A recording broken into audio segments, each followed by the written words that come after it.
This analysis is part of a larger body of work in development, critiquing and fact-checking online propaganda.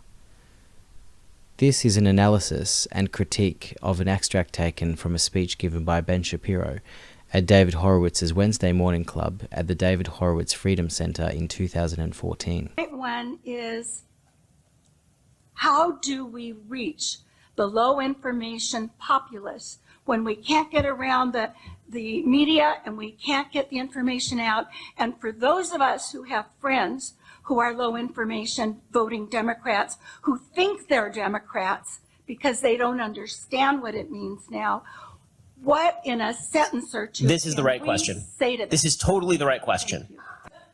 The answer to all of this is to speak in the language of morality. This is why I never say the government compels people to do stuff. The government does not compel people to do stuff. The government compels people to do stuff at point of gun. Why do I say that? Because leftists are scared of guns.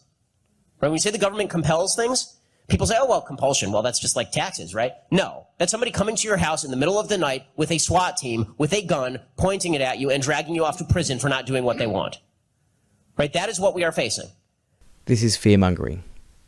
But what is he talking about? Which section of American society does he think he's talking to? Has he forgotten that he's giving his oration to elderly white conservatives in Sherman Oaks, California, an 80% affluent white community where the median house price is about $1 million? I'm not sure how many times annually a SWAT team knocks down the doors of a conservative family's $1 million plus Sherman Oaks mansion in the middle of the night. I would wager not many. Right, when it comes to the left, it's not, when we're such idiots, honestly. We were constantly arguing about whether our tax program is more efficient than their tax program. It's not about efficiency. Barack Obama gave the right answer to the wrong question, right? When he was asked in 2008, would you raise the capital gains tax, even if it means less revenue to the government? Would you raise it? He said yes, for purposes of fairness. Right? Even if it meant people were more impoverished, even if it meant people were more poor, the answer was yes, for purposes of fairness. Why? Because people don't speak the language of poverty. Obama gave the right answer to the wrong question. Capital gains tax is paid when one earns an income from selling capital, for example, investment properties or shares. Capital gains tax revenue is dependent on two factors: the tax rate and the economic activity of capital markets. The more heat in capital markets, the greater the tax revenue. When analysing the taxes paid on capital gains from 1970 to 2014 by comparing it to the contemporary effective rate, we can see the obvious, that generally the higher the rate, the higher the tax revenue and vice versa. Where the inverse is the case, the incongruity can be explained by the performance of capital markets. The revenue from capital gains tax is congruent with the house price index or the stock market fluctuation of the time. As Obama says in his response, capital gains tax is a matter of fairness. Since dramatic inequality is an undisputable reality in America, and since only the wealthy have the luxury of investing in capital, only they benefit from a cut to taxes on capital gains. Also, dramatically cutting capital gains will encourage property speculation, funnel more money to the wealthy, make house prices go up for the poor, encourage the sale of investment properties, and can exacerbate instability in the housing market, which is why, after the tax cuts and market deregulation of the Clinton and Bush years, we had a major global financial crisis. People don't speak the language of efficiency. People don't speak Mitt Romney's 57-point tax plan. You can't even name 2 points on his 57-point tax plan. Shapiro means the fair proposal to eliminate the estate tax and drive the nation to an even higher concentration of wealth, rivaling the Russian oligarchy.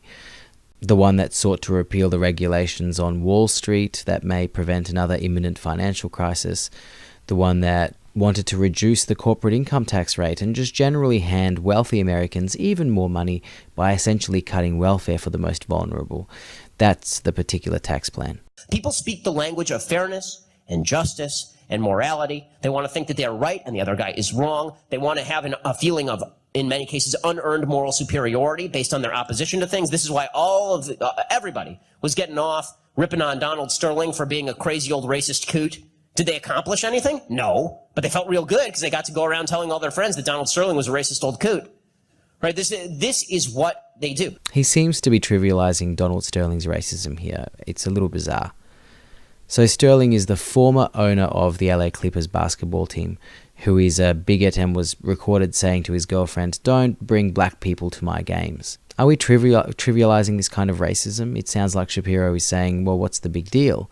Why are these lefties morally outraged when a wealthy white racist with a public profile says an incredibly racist thing? Of course, this is in the context of encouraging moral outrage in conservative types, which is a bit hilarious. So conservatives shouldn't get outraged by blatant racism, but they need to rage about Obama appealing to fairness. So, speak their language. In other words, next time they say something like, "I believe in the minimum wage," then you should say, "Why exactly is it that you want to put a gun to the head of a business owner and force them to pay something? Why is that okay?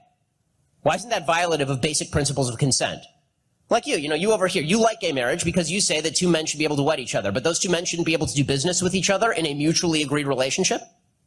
So if instead of them having sex, they were actually just, one was signing a check to the other to paint his car, then you're saying that's not okay? And that you're going to take a gun and put it to the head of one of them in order to make that happen?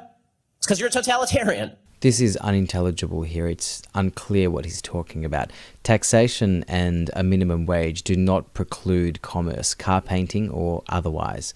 If you want to get your car painted and some poor sod is willing to do it for the minimum wage of $7.25 an hour, you should be bloody lucky. Why are you complaining? Where's the great moral dilemma? Who's holding a gun to your head? This is total nonsense. Right? This is the truth. The left is totalitarian. You don't have to feel bad about saying these things. Shapiro seems to know nothing about politics. There's a large tradition in the political left of anarchist and libertarian socialist thought. Are they totalitarian?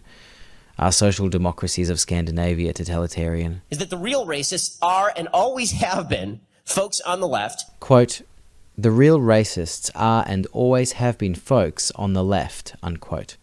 This is, again, total nonsense. Shapiro has no idea what he's talking about. In Shapiro land, the KKK fight for racial equality and Al-Shabaab is a Marxist organization. I mean, he's totally off the planet here. Who wish to exploit racial division in order to pay off their cronies. The rest of this is just cockamamie nonsense, so we're just going to skip to the end. At the expense of black kids. People don't vote with their heads, people vote with their hearts. So, go after what people feel. Go after the language of morality. Socialism is not a good idea that went wrong, and whenever you hear Republicans or conservatives say this, it's because they have the IQ of a kumquat. Socialism was a horribly evil idea that went completely right. It went exactly as they thought it was going to go. This was the design from the start. Socialism is a fundamentally immoral, evil, unfair, discriminatory, and disgusting system that violates off the bat 3 of the 10 commandments, right? You don't steal, God, not government, and you shouldn't be jealous of your neighbor's ass, right? That's in the actual language, correct? Yes. Not the Bill Clinton language. So these are the terms that we should be speaking. These are the terms that hit young people.